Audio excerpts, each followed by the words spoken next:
A 10-year-old boy put on an oversized cleaner's uniform, pulled a cap over his face, and walked into his father's company, looking for a woman worthy enough to marry the richest man in Korea. Nobody suspected a child pushing a cleaning cart. That was the entire point. He watched how women treated the invisible. Most failed instantly. Then a struggling single mother handed him food she could barely afford. 3 days in a row, never asking for anything back. She had no idea she was being tested. The glass shattered against the marble floor. Not from anger. From grief.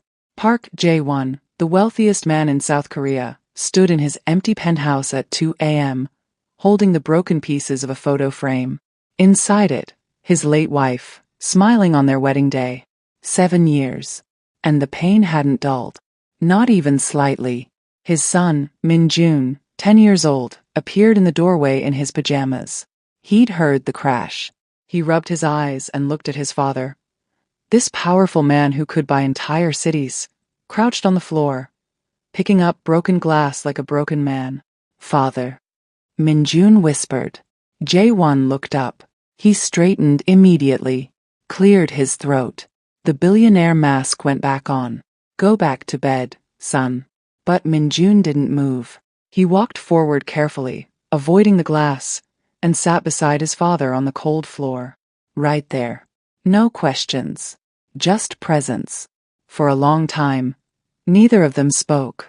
Then Min-jun looked up and asked the question that changed everything. "Father, don't you deserve to be happy too?"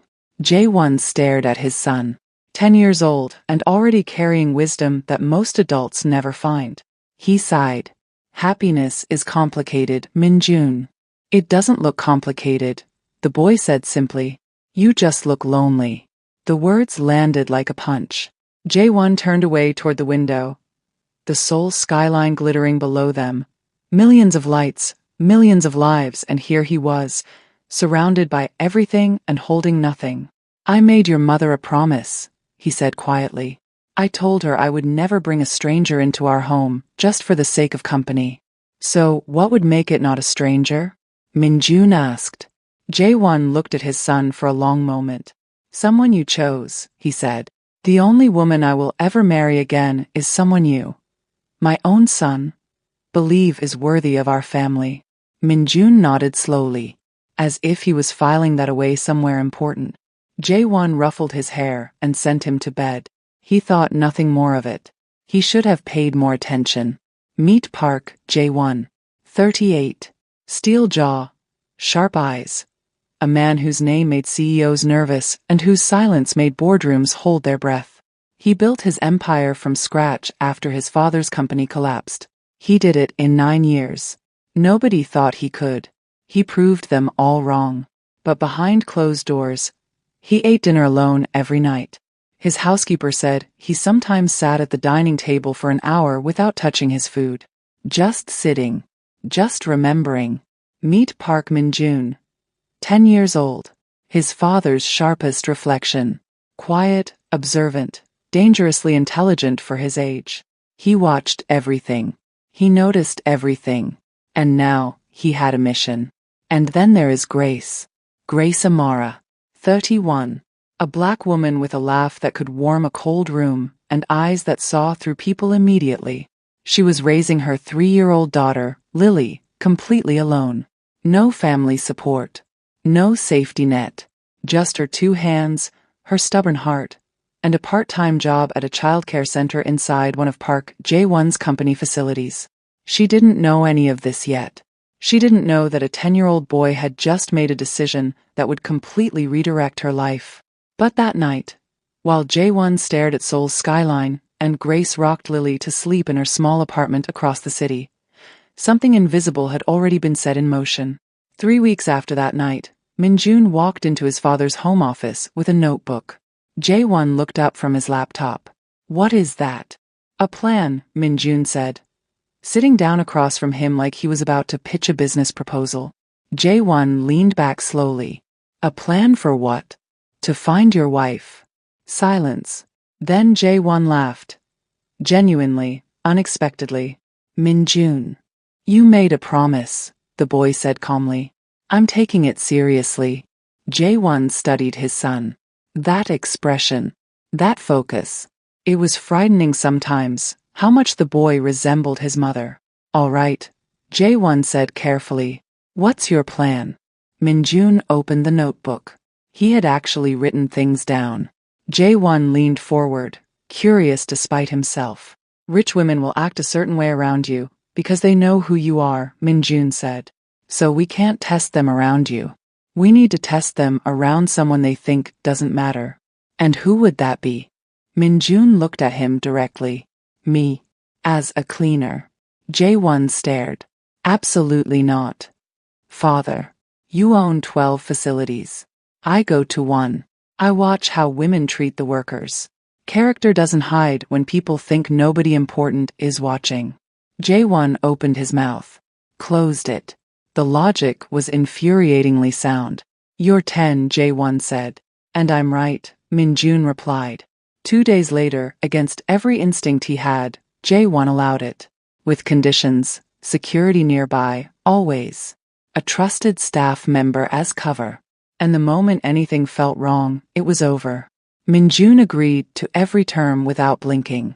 He arrived at the Seocho facility on a Tuesday morning in a gray cleaner's uniform that was 3 sizes too big. The security team had been briefed quietly. Nobody else knew. He pushed a cleaning cart through the lobby. Not a single person looked at him. That, he noted in his book, was already information. He watched for 3 days before he noticed Grace. She was hard to miss, not because she was loud, but because she was the opposite. She moved through that building like she genuinely cared about every single person in it. She called the security guard by his first name. She held the elevator for people who were still far away. She helped an elderly visitor find the right floor even though it made her late for her own shift. And when she passed Min-jun in the hallway with his cart, she actually stopped. Are you new? She asked, smiling. He nodded, keeping his head low. I'm Grace. If you ever get lost in here, just ask me. This building is confusing at first. She said it like she meant it. Then she kept walking. Min-jun stood very still in the hallway for a long moment. Then he pulled out his notebook and wrote her name down. It was a Wednesday when Grace first noticed the cleaner boy didn't eat. She spotted him sitting alone in the corner of the staff break room during lunch. No food in front of him. Just staring at the table, trying to look like he wasn't hungry. Grace glanced around. Nobody else seemed to notice. She walked over. Hey, have you eaten today? He looked up quickly. Yes. I ate before I came. She tilted her head. When was that? He hesitated half a second too long. She didn't push. She just nodded and went back to her table. But the next morning, she arrived at work with a container of jollof rice and fried plantain. She found Min-jun near the supply room. Here, she said, handing it to him. I made extra by accident. He looked at the container, then at her. You didn't have to. I know, she interrupted cheerfully. But food is better shared. Enjoy. She walked away before he could refuse. The next day, she did it again. Different food. Same cheerfulness. Same refusal to make it a big deal. On the third day, Min-jun was actually waiting near the supply room. He didn't admit that. But he was there. That afternoon, he called his father from a bathroom stall. Father, I found someone interesting. Jae-won was in a meeting but stepped out. Already? She's been feeding me for 3 days, Min-jun said. She doesn't know me. She has no reason to. But she noticed I wasn't eating and she just fixed it. A pause. What's her name? Jae-won asked. Grace. How old? I think early 30s. She has a daughter. She talks about her sometimes. Another pause. Longer this time. Keep watching, Jae-won said quietly. Don't rush. Min-jun looked at the jollof rice container still in his hand. I'm not rushing, he said. I just think you should know she's different. He said it plainly. Without drama. The way children say true things. Jae-won sat with those words for the rest of his meeting. On a Friday afternoon, everything shifted. Grace had no babysitter. Her usual arrangement fell through at the last minute. She had no choice but to bring Lily, her 3-year-old daughter, to work for 1 hour while she completed a handover report. She got permission. She kept her close. Lily was small, round-cheeked, and completely fearless. Minjun was pushing his cart past the childcare hallway when a tiny hand grabbed his sleeve. He stopped and looked down. Lily looked up at him with absolute confidence. "Hi," she said. "Hi," he said, surprised. "What's your name?" "Minjun." She frowned like this was a complicated word. Then she decided, "I'm going to call you Cleaner Uncle." Grace appeared behind her immediately. "Lily, I'm so sorry." She started to pull her back. But Minjun had knelt down to Lily's eye level. "I don't mind," he said. Lily beamed. She grabbed his hand and started showing him her toy, a small stuffed rabbit with one missing eye. She explained the entire rabbit's life story in 90 seconds. Minjun listened to every word. Grace watched this with something soft in her expression. When Lily was finally distracted by a passing colleague, Grace crouched beside Minjun. "She doesn't usually warm up to people that fast," she said quietly. "She's smart," he said. "Kids know." Grace smiled. "Yeah, they really do."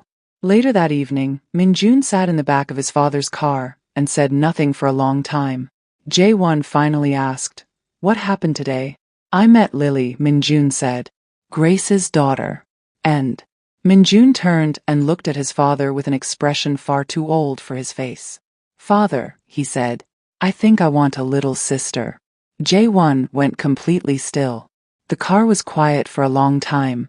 Then, very quietly, Jae-won said, "Tell me about her." And Minjun talked all the way home. 3 weeks in, everything nearly unraveled. A corporate event was held in the east wing of the Seocho facility. Wealthy guests, sponsors, women from prominent Seoul families who had been circling Jae-won's name for years, hoping for an introduction. Minjun, pushing his cart past the restricted corridor, took a wrong turn. He ended up at the entrance of the event hall. 3 women in expensive dresses saw him immediately. "Yeah, cleaner," one of them snapped. "This area is off limits to staff. Can't you read?" Minjun stopped.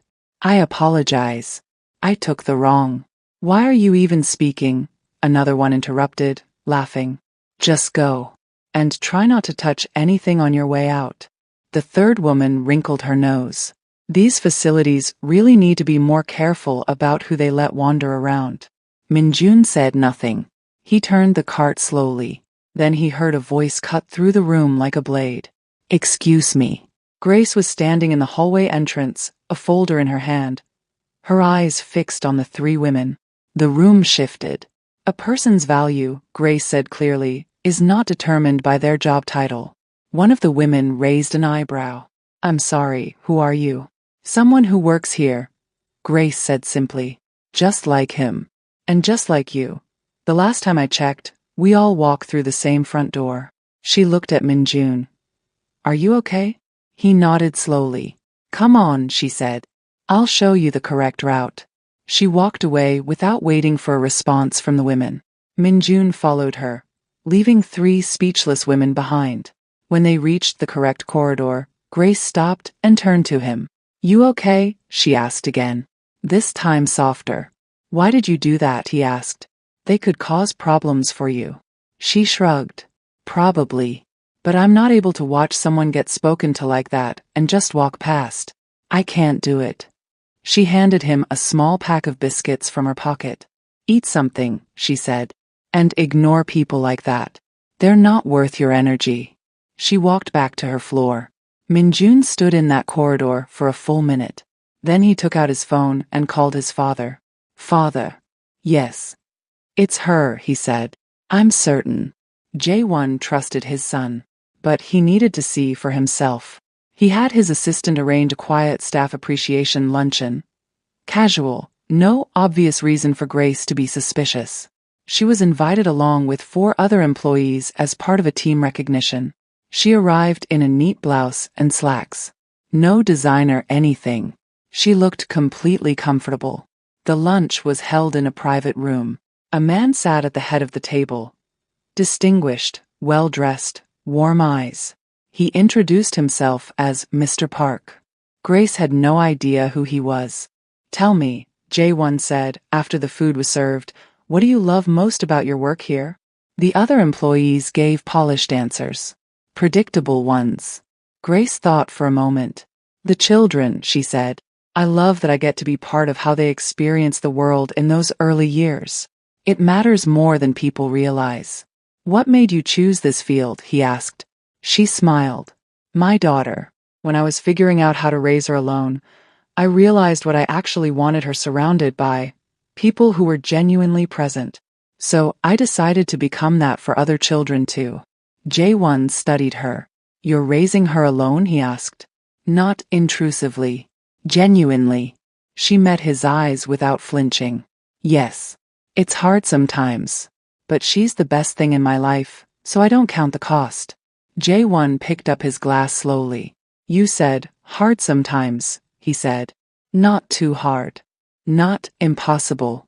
That's an interesting distinction." Grace looked at him carefully. "Are you testing me, Mr. Park?" A surprised pause. Then J1 smiled, a real one. The kind his staff almost never saw. "What makes you think that?" "The way you ask questions," she said calmly. "You're listening for something specific. That's fine. People are allowed to want to understand other people." She took a bite of her food.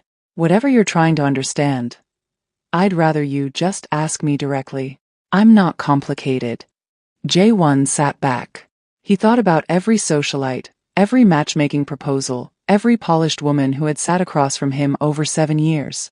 Not one of them had ever spoken to him like that. Not one. He looked at his hands. Then he made a decision. Minjun asked to be the one to tell her. He found Grace during her afternoon break, near the outdoor seating area. She was reading something on her phone. Lily's photo was her screensaver, he noticed. He sat down across from her without the cart. Without the uniform. In normal clothes. She looked up and blinked. "Minjun? Why aren't you in your—" She stopped. Something shifted in her expression. "What's going on?" He took a breath. "I need to tell you something. And I need you to hear all of it before you react." She slowly put down her phone. "I'm not a cleaner," he said. "I never was. My name is Park Minjun. Park J1 is my father." The silence was enormous. Grace didn't move. "The man you met at that luncheon," he continued. "That was him. My father.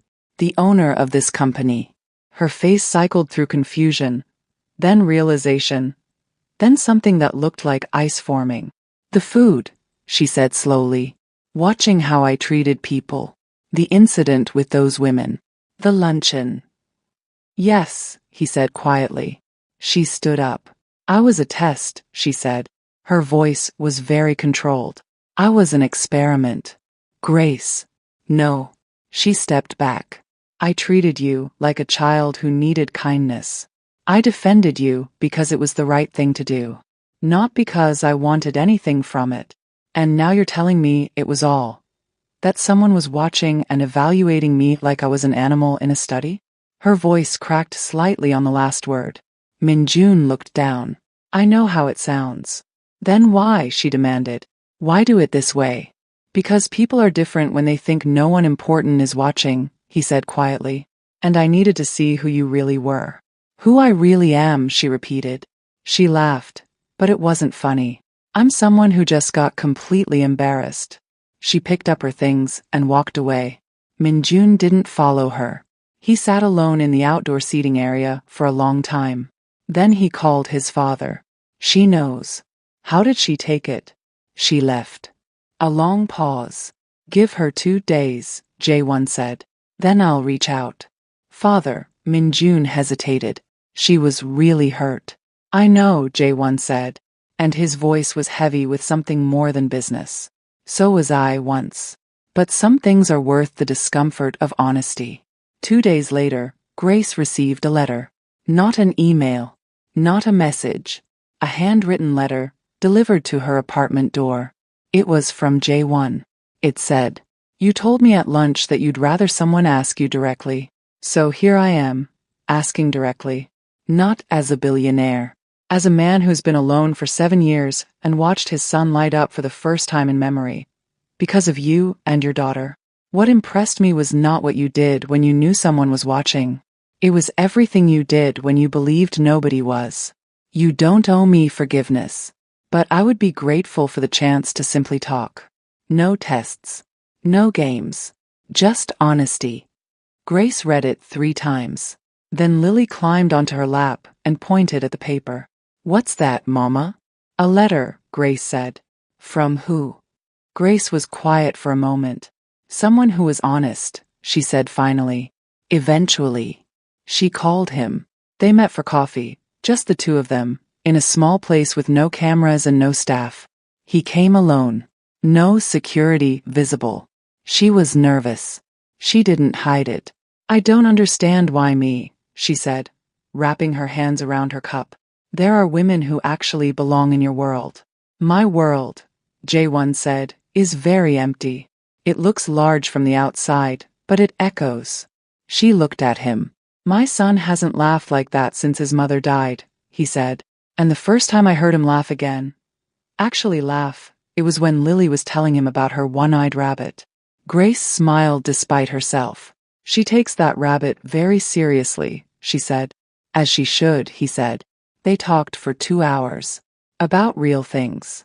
About loss and fear and what it meant to build something from nothing. He talked about his wife. She talked about Lily's father leaving before Lily was born. They didn't pretend.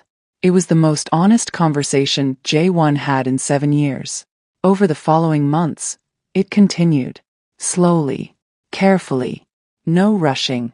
Lily called Minjun her best friend. She called J1 the tall man, until one afternoon she upgraded it on her own to nice grandpa. J1 didn't correct her. He simply smiled for 5 minutes straight. When the proposal came, there were no cameras. No grand gesture with hundreds of people watching. He sat across from Grace in her apartment. The same small apartment with the crayon drawings on the fridge and Lily's toys on the floor. And he placed a simple ring on the table between them. I'm not offering you a palace, he said. I'm offering you a family. A son who already loves your daughter. And a man who promises to spend every day making sure you never regret this. Grace looked at the ring for a long time. Then she looked at Lily, who was sitting across the room, watching with giant curious eyes. Mama, Lily said seriously. Say yes. Grace laughed. A real laugh, the kind that filled the room. Yes, she said. The wedding made national news. Every headline focused on the billionaire, the love story, the fairy tale. But the moment that stayed with everyone who witnessed it, the one that the cameras somehow caught, was small and quiet. After the ceremony, Lily took J1's hand as they walked down the steps. She looked up at him and asked, Can I call you Grandpa now? For real. J1 stopped walking. His throat worked. His eyes filled. He knelt down to her level, this powerful, decorated, untouchable man. Right there on the steps, in front of everyone. You can call me family, he said. Lily nodded firmly. Like it was decided. Like it was the most natural thing in the world. She held his hand the rest of the way down. If this story moved you, subscribe so you never miss one. Like this video and share it with someone who believes in real love. And drop a comment. What part hit you hardest?